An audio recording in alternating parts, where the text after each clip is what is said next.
कांग्रेस और डीएमके की भाषा वही भाषा है जो देश को तोड़ने वाली भाषा है। वो स्वाभिमान के साथ अपना काम करते हैं, मजदूरी करते हैं, और स्वाभिमान के साथ मजदूरी करना कोई गुनाह नहीं है। ऐसी भाषा बोल करके देश को अपमानित करने का काम डीएमके कर रहा है। सनातन को खत्म करने की बात कहा। नमस्कार, मैं शिवम प्रेरणा, आप देख रहे हैं तथ्य भारत। बेगूसराय में 5 दिवसीय यात्रा पर पहुंचे केंद्रीय मंत्री सह बेगूसराय सांसद गिरिराज सिंह ने कई मुद्दों पर आपत्ति जताई है, जहां पर उन्होंने बिहार सरकार पे भी खूब हमला बोला है। उन्होंने विपक्ष को घेरते हुए मंदिर में मांस टांगे जाने के मसले पर भी कटाक्ष किया है और साथ ही ये भी कहा कि जिस तरीके से बिहार में राजनीति हो रही है, जिस तरीके के वारदात को अंजाम दिया जा रहा है, इस पर नीतीश कुमार और लालू प्रसाद यादव के नुमाइंदे कुछ नहीं बोलेंगे। और गिरिराज सिंह ने क्या कुछ कहा है वो भी सुनिए। देखिए, डीएमके कांग्रेस की सरकार है, वहां कांग्रेस और डीएमके की भाषा वही भाषा है जो देश को तोड़ने वाली भाषा है। अगर बिहार के लोग कहीं जाते हैं, चाहे तमिलनाडु जाएं, कर्नाटक जाएं, वो स्वाभिमान के साथ अपना काम करते हैं, मजदूरी करते हैं, और स्वाभिमान के साथ मजदूरी करना कोई गुनाह नहीं है, और उस राज्य के विकास में वो अपना योगदान देते हैं। ऐसी भाषा बोल करके देश को अपमानित करने का काम डीएमके कर रहा, पहले भी किया। सनातन को खत्म करने की बात कहा, अब मजदूरों पे प्रहार कर रहे हैं। ये दुर्भाग्य है, और राहुल गांधी आनंद लेते हैं ये सब सुन करके। ये फारूक अब्दुल्ला जो स्टेटमेंट आया है, वहाँ पर आतंकवादी के साथ मुठभेड़ नहीं की है सेना, आम लोगों के साथ मुठभेड़। फारूक साहब कुछ दिन पहले रिटायर्ड एसएसपी नवाज पढ़ रहे थे। उनको मारने वाला कौन था? आतंकवादी था या वहाँ के लोग थे?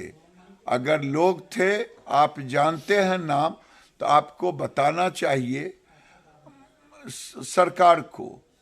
ये फारूक साहब, ये सरकार कांग्रेस की नहीं है केंद्र में। ये सरकार कोई फारूक अब्दुल्ला की सरकार नहीं चल रही है जो आतंकवादियों को समर्थन करते रहे 90 के दशक में। ये सरकार देश हित में काम करने वालों की सरकार है, और चाहे एसएसपी रिटायर्ड की हत्या हो, आतंकवादी ही हत्या करता है, दूसरा कोई नहीं। सर, औरंगाबाद में जो मंदिर में है, जो गवर्नमेंट से टांग दिया गया, देखिए, जब ये औरंगाबाद जिले के हसपुरा में ये घटनाएं घटी, इसके पहले भी घटी थी। ये एक तरह से वहाँ गौमांस टांग देना मंदिरों में, ये क्या कहता है?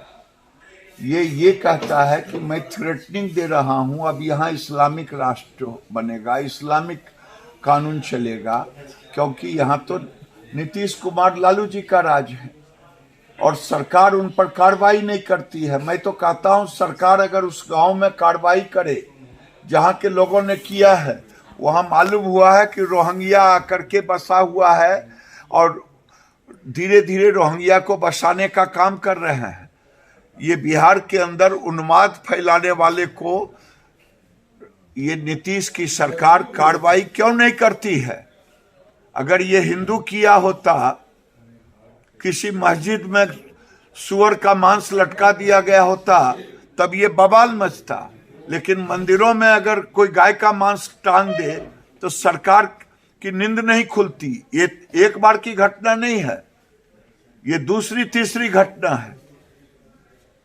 और ये सरकार क्या समझ लिया है? ये हिंदुओं को तबाह करने का।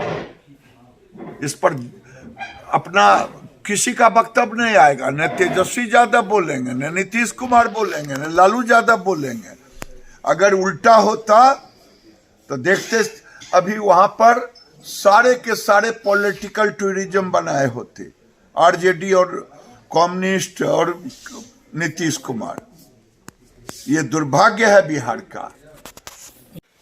अब ये तो राम जन्मभूमि न्यास समिति के लोग कर रहे हैं। अगर उनके मन में ये आया होगा कि ये सपा की सरकार ने राम भक्तों पे गोली चलाई होगी, तो हत्यारे के टीम को कैसे बुलाए? मैं नहीं जानता कि बुलाया कि नहीं बुलाया, लेकिन एकदम नहीं बुलाना चाहिए। अब हो गया। बीजेपी की जो बैठक हुई थी कल, तो बोला गया है कि इंडिया गठबंधन जो नीतीश कुमार की बिहार में नीतीश कुमार की मुश्किलें बढ़ने वाली है।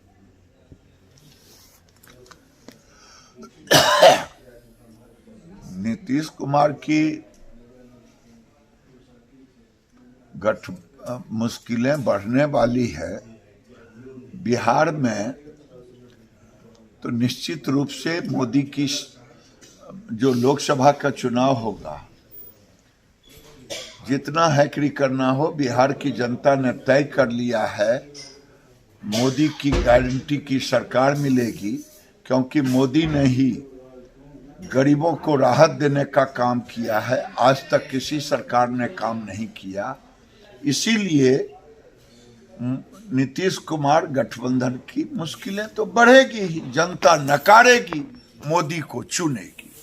अयोध्या में सपा को नहीं। जैसा कि आपने सुना कि गिरिराज सिंह ने कई मुद्दों पर घेरते हुए डीएमके नेता के बयान पर भी बात कही है और कहा है कि इस तरीके का बयान बर्दाश्त योग्य नहीं है। उन्होंने ये कहा है कि इन तमाम मसलों पर सोचने की जरूरत है, क्योंकि अब जनता जाग चुकी है। फिलहाल इस वक्त के खबर में इतना ही, और भी ऐसे ही तमाम वीडियो अपडेट्स के लिए बने रहिए हमारे साथ और देखते रहिए हमारे चैनल तथ्य भारत। हमारे चैनल को लाइक कीजिए, सब्सक्राइब कीजिए, कमेंट कीजिए। हमारे वीडियोज पसंद आते हैं तो शेयर जरूर कीजिए। धन्यवाद।